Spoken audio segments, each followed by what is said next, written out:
Hello friends, welcome back to my channel. मैं स्नेहा। आज मैं सीड पॉट के बारे में बात कर रही हूँ। सीड पॉट का भी आपको किस तरह से ध्यान रखना है। टेम्परेचर इस समय बहुत ही ज़्यादा हाई जा रहा है।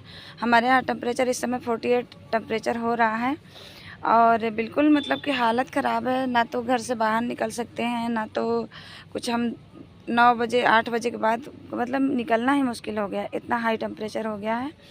और प्लांट की कंडीशन देखिए इस तरह से हो रही है। रेगुलर दिन में 2 बार सावरिंग कर रही हूँ, उसके बावजूद देखिए इन पे इतना ज़्यादा पीला पत्ती हो रहा है क्योंकि टेम्परेचर बहुत ही ज़्यादा हाई हो गया है।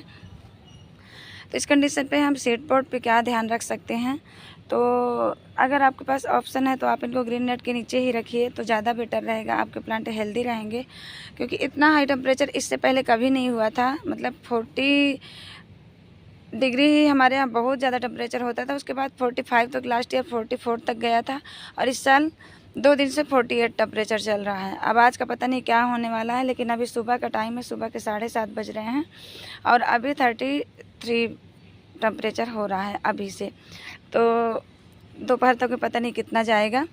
तो उस कंडीशन पे यही ध्यान रखना है आपको। बिल्कुल अगर आपने कोई भी प्लांट अपना धूप में शिफ्ट किया हुआ तो उसको बिल्कुल छाया में रख लीजिएगा। हो सके तो ग्रीन नेट से भी मतलब हटा करके छाया में, और छाया में आप रख सकते हैं। और ग्रीन नेट लगा है तो खैर अच्छी बात है, वो थोड़ा कवर करता ही है। मतलब 50% वाला ग्रीन नेट लगाइए, या तो 70% वाला इस समय ग्रीन नेट लगाने की ज़रूरत है। 70% छाया मिले और 30% धूप मिले, तो वो वाला ग्रीन नेट इस समय बेस्ट रहेगा। 50% वाला भी काम नहीं करेगा। तो अगर जो आपने लगाया रखा है वही मतलब ठीक है, जो भी लगा रखा है। तो मेरे पास तो बस मैंने यही साड़ियाँ कवर करके रखी हुई है। यहाँ पर तो टेम्परेचर अगर बता दूँ बहुत ज़्यादा हाई हो रहा है, तो इन पे बहुत ही ज़्यादा असर हो रहा है उसका। और पूरे पत्ते देखिए इस तरह से पीले हो गए, जबकि मैंने मिट्टी बिल्कुल भी ड्राई नहीं होने दी है उसके बाद भी। तो इस कंडीशन पे हमारे सीड पॉट भी या तो जल करके सूख करके गिर जाते हैं, या तो सूख करके फट करके वो उड़ जाते हैं बिना सीड बने हुए ही। तो बस यही ध्यान रखना है इसमें। अगर प्लांट में आप देना चाहें तो सीविड माइक्रो न्यूट्रिएंट्स दीजिएगा, जिससे आपका प्लांट हेल्दी रहेगा, थोड़ा इसकी एनर्जी बढ़ेगी और प्लांट की जो प्रतिरोधक क्षमता है लड़ने की वो थोड़ा सा बूस्ट होगी अच्छे से। मतलब प्लांट धूप को बर्दाश्त करने की क्षमता बढ़ाएगा।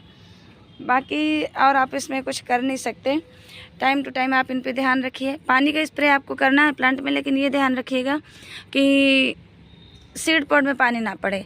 नहीं तो क्या होगा, सीड में पानी पड़ेगा और फिर एकदम चटक धूप लगेगी तो ये उसके कारण भी फट करके ख़राब हो सकते हैं और फंगस की वजह से भी ख़राब हो सकते हैं। तो फंगिसाइड का स्प्रे आप कर सकते हैं शाम के समय, पर पानी का स्प्रे आप मत कीजिएगा इसमें। और अगर बता दूँ तो माइक्रो न्यूट्रिएंट्स ज़रूर दीजिए ताकि प्लांट थोड़ा एनर्जेटिक रहे, और छाया में रखिए। बस इतना ही ध्यान रखना है। पानी आपको बिल्कुल मेंटेन करके रखना है, पानी बिल्कुल सूखने नहीं देना है। और इतने पे अगर आपके जो भी सीड बच जाते हैं तो ठीक है, नहीं बचते तो फिर हम उसमें कर भी नहीं सकते कुछ। इससे ज़्यादा हम प्रकृति के साथ लड़ भी नहीं सकते। वो तो अब जितना टेम्परेचर जाना होगा वो तो जाएगा ही, उसके खिलाफ कुछ भी नहीं कर सकते हैं। तो जितना हो सकता है हम कोशिश कर सकते हैं अपने प्लांट को छाया में रख करके बचाने की। और एक चीज़ बता दूँ, अगर आपके सीड पॉट मैच्योर हो गए हैं तो आप उन पर रबर बैंड या फिर धागे से कवर ज़रूर कर दीजिए, क्योंकि अगर आपका सीड मैच्योर होकर फट गया तो सारे सीड आपके उड़ जाएंगे, आप कलेक्ट भी नहीं कर पाएंगे। मैं अगर आपको बताऊं तो ये सीड सिर्फ मेरे लगभग 15 से 20 दिन पहले बने हैं, 15 दिन पहले से। तो इन पे अभी फटने का ऐसा कोई चांस नहीं है। अगर फट भी जाते हैं तो इनके अंदर सीड बने भी नहीं होंगे। तो मैंने इसलिए अभी इन पे कुछ नहीं बांधा हुआ है। और जैसे सीड बनने में कम से कम अगर प्रॉपर टाइम लेता है तो 2 से 3 महीना, अच्छे सीड अगर हेल्दी सीड बनते हैं ना तो 2-3 महीने का टाइम कम से कम लेता ही है। विंटर में तो बनते हैं तो 4-4, 5-5 महीने लग जाते हैं, लेकिन जो गर्मियों में बनते हैं वो 2 से 3 महीने में बन करके तैयार हो जाते हैं। पर सीड जो विंटर में तैयार होते हैं ना वो ज़्यादा हेल्दी रहते हैं। तो यही है। अभी सिर्फ 15-20 दिन पहले ही ये सीड पॉट सारे बन रही है। देखिए अभी 2-3 दिन पहले ही बना हुआ है।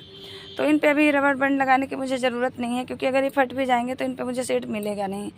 तो बहुत सारे लोग सीड की डिमांड करते रहते हैं, लेकिन आप लोगों को पता है कि सीड मैं खुद ग्रो करती हूँ, क्योंकि मैं बाहर से सीड कहीं से भी नहीं मंगाती। मुझे आइडिया भी नहीं है कि बाहर सीड कहाँ पर मिलते हैं, अच्छे सीड कहाँ पर मिलते हैं। क्योंकि एडेनियम का सीड ऐसा होता है ना, अगर वो 2-4 महीने पुराना सीड होगा तो ग्रो नहीं करता है। और ज़्यादातर लोकल मतलब ऑनलाइन मंगाने में यही होता है कि हमारे साथ इतना फ्रेश सीड कोई नहीं सेल करता। हाँ, जो बहुत ज़्यादा ट्रस्टेड लोग होते हैं, नर्सरी वाले या फिर कोई भी जो सेलर होते हैं, उनसे आप लोग कांटेक्ट कर सकते हैं अगर जानकारी हो। मुझे बिल्कुल भी नहीं है तो मैं आपको बता भी नहीं सकती।